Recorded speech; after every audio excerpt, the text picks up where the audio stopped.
Good morning, good evening, or good night, wherever in the world you are, whatever time of day you are watching this video. Hope you are well, and welcome to your latest Nottingham Forest news. In today's video, we are going to talk about my worst fears coming true. We're going to talk about Zinc, who has spoken out about his move away from Olympiacos, and Jayling's objectives, and can he fulfill what he is here to do at Nottingham Forest. Guys, before we get into all those topics, please don't forget to give the video a quick like, subscribe to the channel if you are new, and if you'd like to be a member and support us, it's 99p, gives you all the Forest emojis. And finally, don't forget to use our Amazon links down below. We've scoured Amazon for the best offers for you. They're down there. You can also get a 30-day free trial on Amazon Music completely for free. The link for that is pinned in the comments as well as the description. Let's get on with the news and let's talk about my worst fears coming true. And ladies and gentlemen, my worst fears are of course about Houssem Aouar. Now, we've spoken about him throughout the summer. We've discussed the positives for him coming. We've talked about how Lingards only here for 12 months and then he's probably going to be on his bike potentially. Aouar, who's 24, going on to 25 years old, had 1 year left on his contract and we could have picked him up for 12 to 14 million pounds. We'd already had personal terms agreed, and it felt like the stance on Forest with him now was wait till January. Maybe we can talk to him about coming on for a free and saving 12 or so million pounds. The problem now is, and the fear that I've had is, he's attracted interest from other clubs, the biggest of which being Juventus, who are now looking to potentially get in on the action with him come January.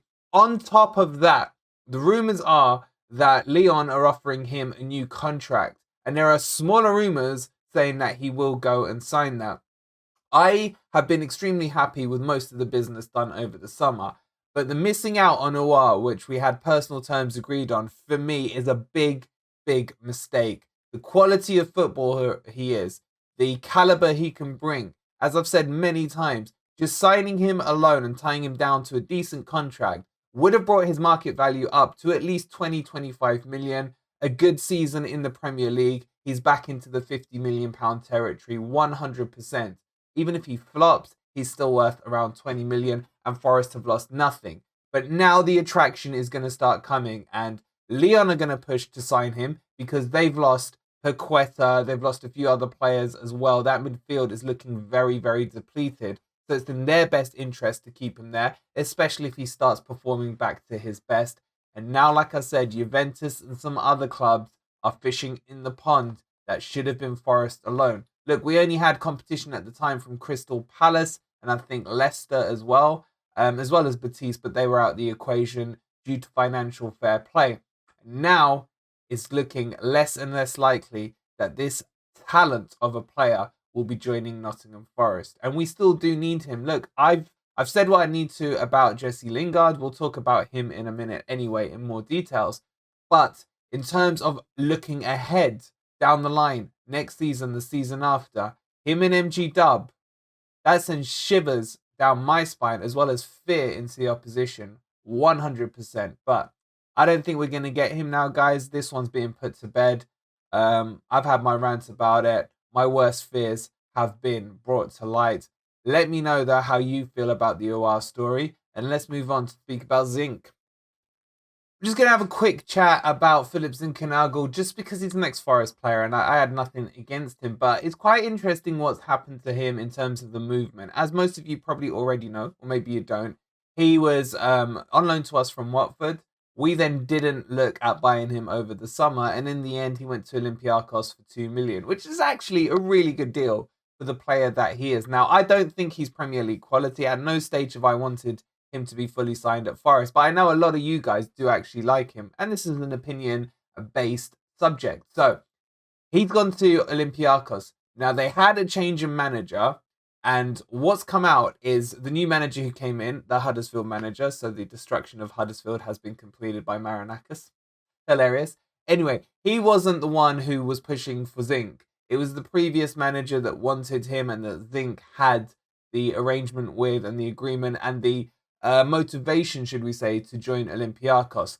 Once he had gone, the new manager didn't want him in the plans. And Zinckernagel felt that it was in his best interest to move away, and he's done exactly that. So, just an interesting story that developed. I feel a bit bad for him because he's done a lot of movement, and I don't think he was a bad player at Nottingham Forest. A lot of you tell me how well he pressed from the front. And of course, he scored some very key goals for us. And the reason I bring him up today is just in memory of his goal against Fulham with the Steve Cooper assist. Loved that goal last season. So yeah, I wish him all the best, but I don't think he's very happy with what's happened to him over the last couple of months. But let me know your thoughts down below, and let's move on to Jesse. Okay, so Lingard has been one of the hot topics pretty much throughout the whole summer with his joining to Nottingham Forest ahead of the likes of West Ham. Now, for me, that's not an issue. He was the bigger club. It was the bigger club, should I say, and the bigger move for him. I can completely understand it. I'm not really looking to discuss that today. What I'm more interested in is his motivations. There's been a lot of talk about Southgate, who's about to announce the England squad. I think that might be coming out tomorrow. And whether or not Jesse Lingard is going in on it.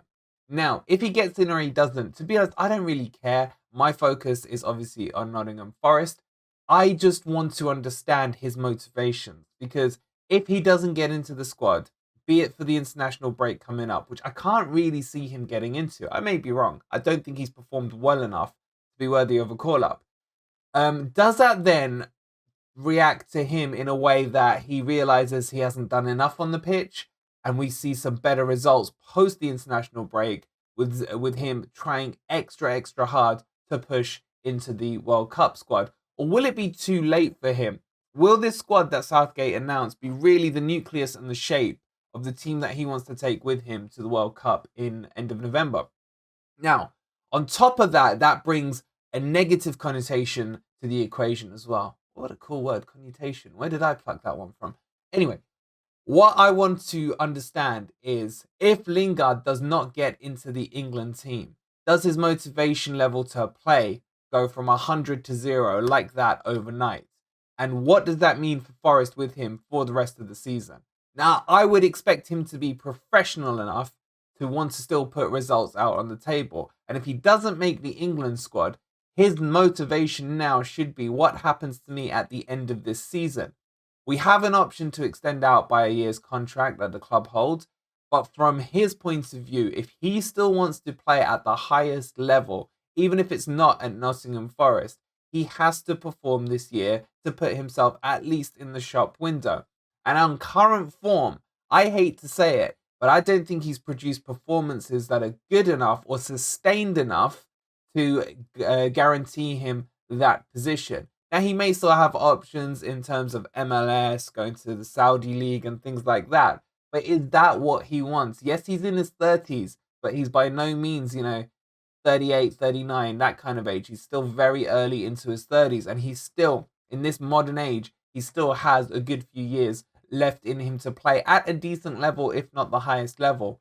But for me, my question now is, has Jesse Lingard got that motivation to really push forward if he gets hit with a massive counterpunch of not getting into the England team? Excuse me. That's really where the debate is.